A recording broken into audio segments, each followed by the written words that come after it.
Isang mapagpalang araw sa ating lahat mga boss. Sagutin lang natin ang isang katanungan kung paano ba daw maglagay ng W-clip.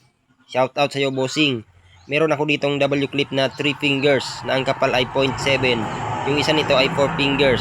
Okay, paalala palagi mga boss para sa mga mahihilig mag-DIY lang ito at para doon sa mga nag-uumpisa pa lamang. Shoutout lagi sa mga magagaling dyan. Saludo ako sa inyo mga boss. Okay, may example ako dito mga boss.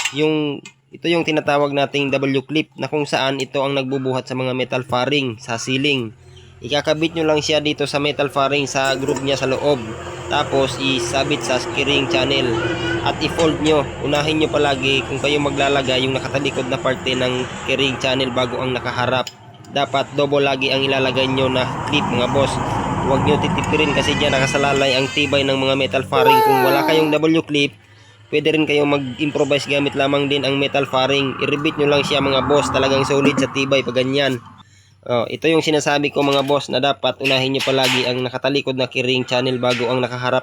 Pwede rin siya i-rebit para mas matibay lalo. Adobo lahat ng W-clip na nilagay ko dito mga boss para mas lalong maging matibay ang ating framing. Okay, yun lang mga boss. Maraming salamat.